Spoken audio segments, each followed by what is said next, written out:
कि आज मुरादाबाद आना हुआ है क्या कहेंगे?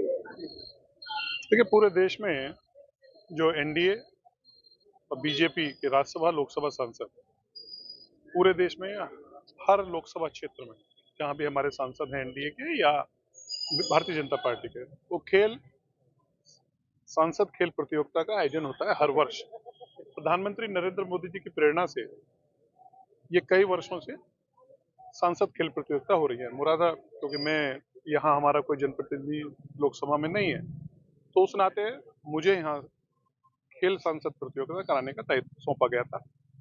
आज जिसका समापन का कार्यक्रम आज हुआ और पूरे देश में प्रधानमंत्री नरेंद्र मोदी जी ने आज 207 लोकसभा क्षेत्रों में सांसद खेल प्रतियोगिता का समापन जो कार्यक्रम हुआ उसको संबोधित किया और जो हमारे खिलाड़ी हैं उनको अपनी शुभकामनाएं दी और साथ ही साथ खेल के क्षेत्र में भारत महाशक्ति बने।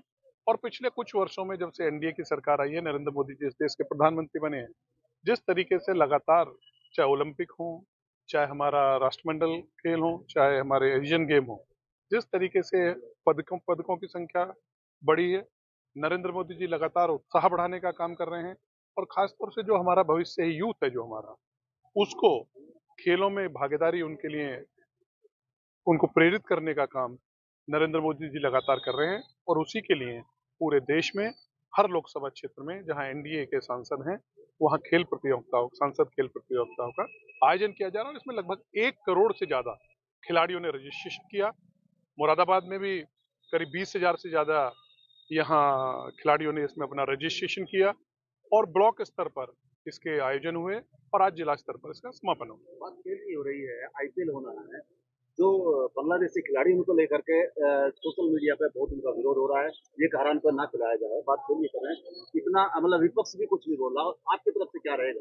देखिए, आईपीएल के बारे में मैं जानकारी नहीं, मैं तो केवल आज सांसद खेल प्रतियोगिता जिसको प्रधानमंत्री जी की प्रेरणा से हम लोग पूरे देश में कर रहे हैं, उसका आयोजन है और उसी में आज समापन के कार्यक्रम में, क्योंकि ये मेरी नैतिक जिम्मेवारी भी थी और उसी में मैं आज बांग्लादेश हिंदुओं के साथ ऐसा कर रहा है क्या? देखिए, जो बांग्लादेश में हो रहा है, निश्चित रूप से मैं कह सकता हूँ वो बहुत निंदनीय है और किसी भी तरीके से एक सभ्य समाज में इस तरह की हिंसा का कोई स्थान नहीं होना चाहिए।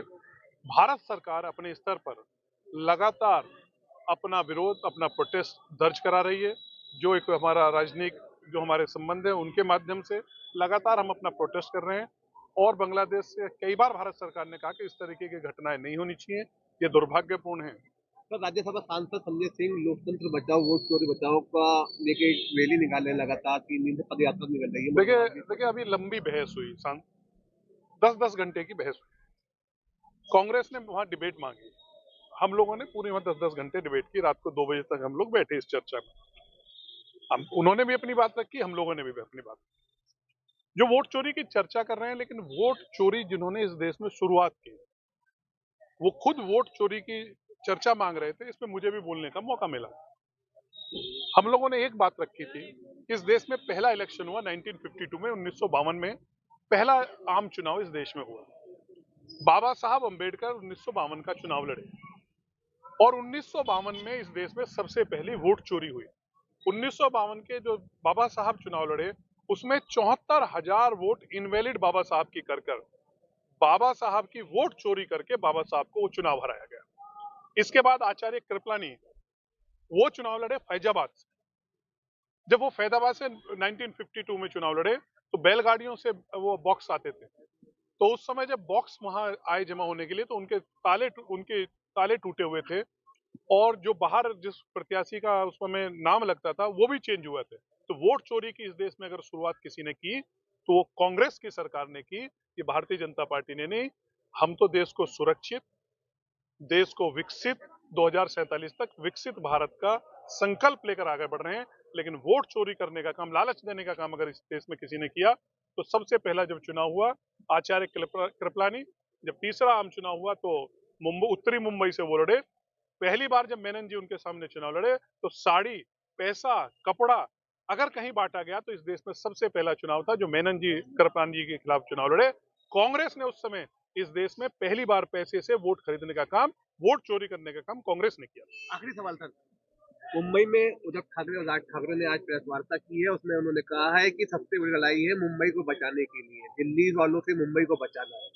देखिए, एक बात सुनिए आप, मैं उनके बारे में तो कोई टिप्पणी नहीं करूंगा, लेकिन मैं आज महाराष्ट्र की जनता का आभार व्यक्त करना चाहूंगा। जिस तरीके से अभी स्थानीय निकाय के चुनाव हुए और जिसमें महायुक्ति को, हमारा जो गठबंधन है, भारतीय जनता पार्टी के गठबंधन को एक तरफा वहां जिला पंचायत के चुनाव हो, जिला परिषद हो, नगर पालिका, नगर निगम के जो चुनाव हुए हैं, उनमें एक तरफा भारतीय जनता पार्टी के गठबंधन को जिताने का महाराष्ट्र की सरकार ने, महाराष्ट्र के जनता ने जो काम किया है, मैं महाराष्ट्र की जनता का, जिस तरीके से लोकसभा विधानसभा के चुनाव में उन्होंने अपना समर्थन दिया और अब स्थानीय निकाय चुनाव में भारतीय जनता पार्टी गठबंधन को एक तरफा जिताया है, यही एक जवाब है कि वहां जनता बार बार जवाब दे।